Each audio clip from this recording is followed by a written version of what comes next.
사랑하는 형제자매 여러분, 하나님의 크신 은혜와 평강이 여러분의 삶에 가득하기를 기도합니다.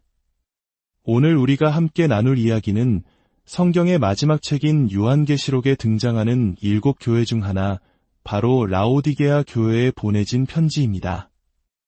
이 메시지는 수천 년의 시간을 넘어 오늘을 살아가는 우리에게도 깊은 울림을 줍니다.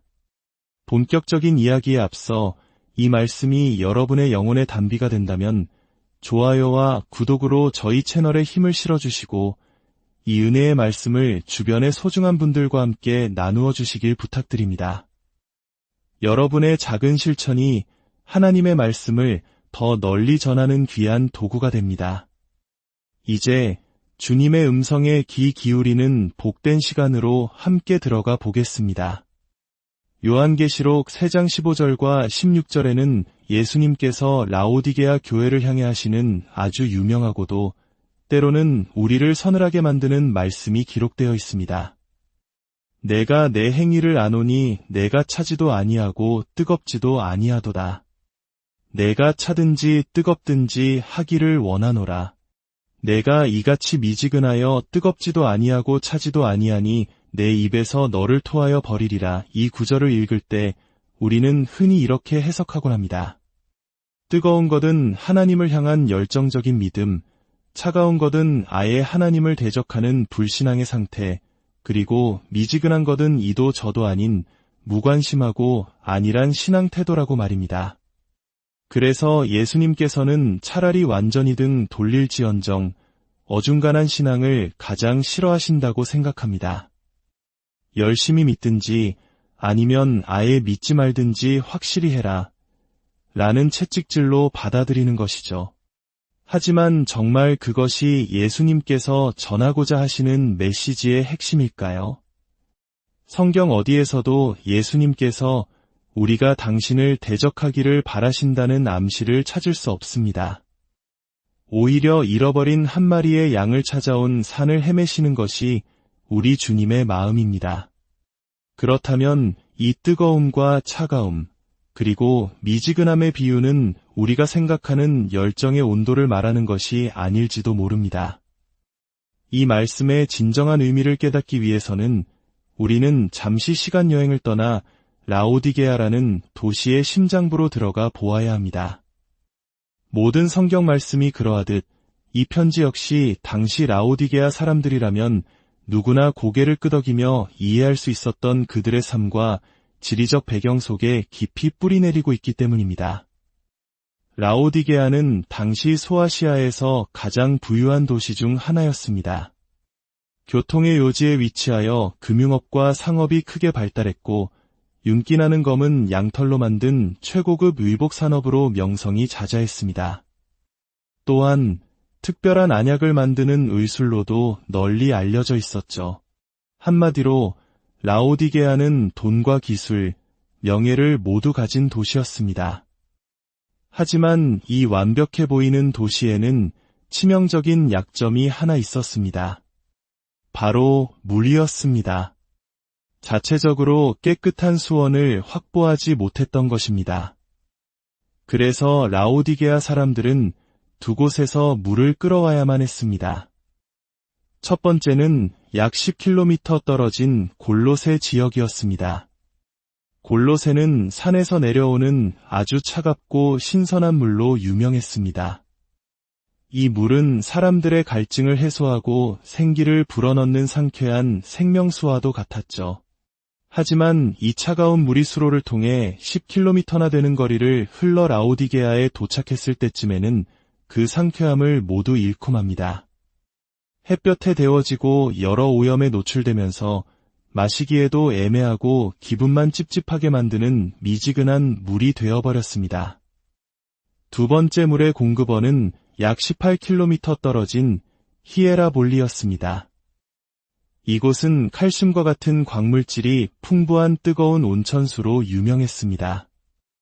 이 뜨거운 물은 각종 피부병과 질병을 치료하는데 탁월한 효능을 지닌 치유의 물이었습니다. 사람들은 치료를 위해 히에라볼리를 찾았죠. 그러나 이 뜨거운 약수 또한 긴 수로를 거쳐 라오디게아에 도달했을 때는 이미 그 열기를 모두 잃어버린 상태였습니다. 치유의 능력을 상실한 채 풍부한 석회질 성분 때문에 마시면 오히려 구역질을 유발하는 역겨운 미지근한 물이 되고 말았습니다. 이제 예수님의 말씀이 새롭게 들리기 시작합니다. 예수님께서 말씀하신 차가움은 영적으로 죽어있는 상태가 아니었습니다. 그것은 골로새의 차가운 생명수처럼 지친 영혼의 갈증을 풀어주고 상쾌하게 소생시키는 교회의 역할을 의미합니다. 반대로 뜨거움은 히에라볼리의 온천수처럼 상처받고 병든 영혼을 따뜻하게 품어주고 치유하는 교회의 사명을 뜻하는 것이었습니다. 즉, 예수님의 책망은 이것입니다. 나는 너희 교회가 지친 자들에게는 시원한 생수가 되고 아픈 자들에게는 뜨거운 치유의 온천수가 되기를 바랐다. 그러나 너희는 차갑지도 뜨겁지도 않구나.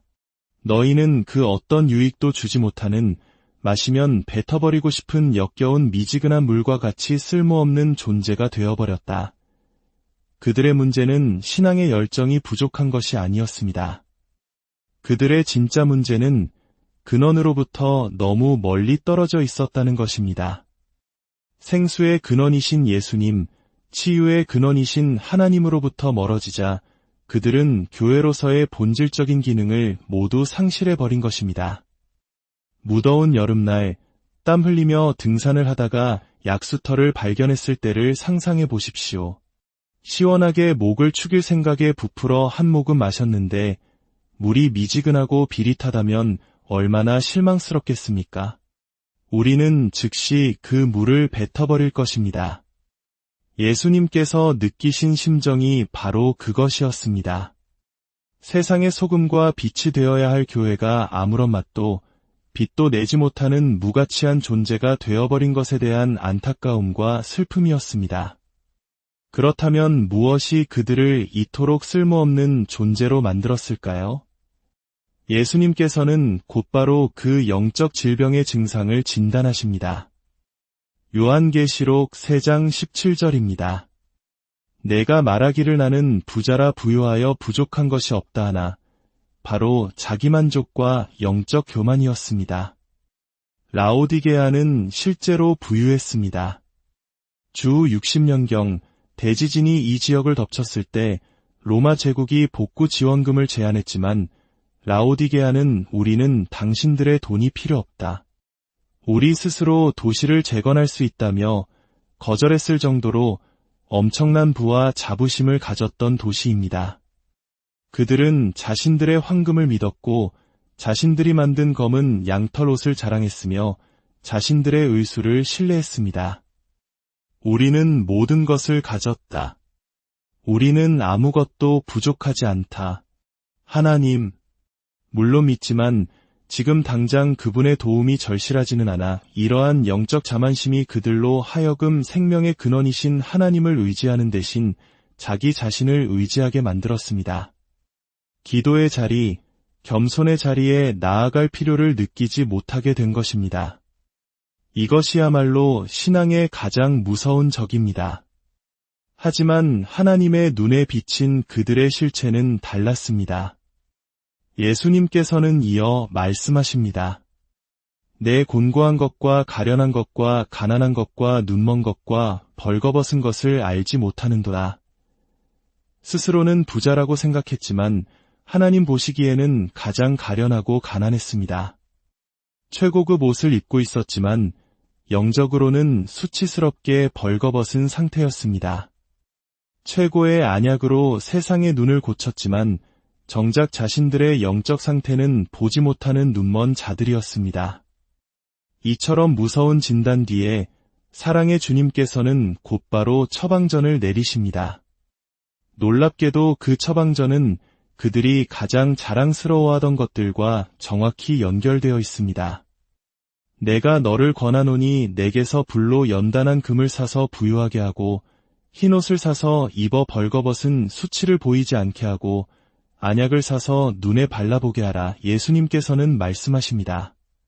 너희가 자랑하는 그 세상의 금이 아니라 시련 속에서 연단된 진짜 믿음의 금을 내게서 사라. 너희의 부의 상징인 검은 옷이 아니라 나의 보혈로 깨끗해진 거룩한 흰 옷을 사서 입으라. 너희의 의술로 만든 안약이 아니라 너의 영의 눈을 뜨게 할 성령의 안약을 내게서 구하라. 모든 것의 진정한 근원은 바로 나 예수 그리스도임을 인정하라는 강력한 촉구입니다. 너희의 부, 너희의 지위, 너희의 능력은 모두 내가 허락해야만 존재하는 신기루와 같다. 너희가 진정으로 부유하고 온전하며 밝히 보기 원한다면 너희 자신을 의지하는 것을 멈추고 근원인 내게로 돌아오라는 애끓는 초청인 것입니다. 오늘 이 라오디게아 교회의 이야기는 바로 우리 자신의 이야기일 수 있습니다. 우리는 풍요로운 시대에 살면서 어쩌면 우리도 모르는 사이 미지근한 신앙인이 되어가고 있지는 않습니까? 나의 은행잔고, 나의 사회적 지위, 나의 지식과 경험을 의지하느라 생명과 치유의 근원이신 주님과의 거리가 점점 멀어지고 있지는 않습니까? 세상을 향해 시원한 생명수가 되어주지도 따뜻한 치유의 안식처가 되어주지도 못하는 쓸모없는 교회가 쓸모없는 성도가 되어가고 있지는 않은지 우리 자신을 돌아보아야 할 때입니다. 주님께서는 오늘도 문 밖에 서서 우리의 마음을 두드리고 계십니다. 우리의 교만과 자기만족의 문을 열고 가난한 심령으로 주님을 맞아들일 때 우리는 비로소 참된 부유함과 거룩함, 그리고 영적인 시력을 회복하게 될 것입니다. 사랑하는 성도 여러분, 오늘 말씀을 통해 우리 모두가 근원이신 주님께 더 가까이 나아가기를 소망합니다. 세상의 갈증을 풀어주는 시원한 생수가 되고 상처 입은 영혼을 감싸는 따뜻한 온천수가 되는 하나님 보시기에 합당하고 쓸모있는 교회와 성도로 다시 서기를 간절히 기도합니다. 여러분의 매일의 삶 가운데 주님의 놀라운 은혜와 축복이 강물처럼 흐르기를 축원합니다.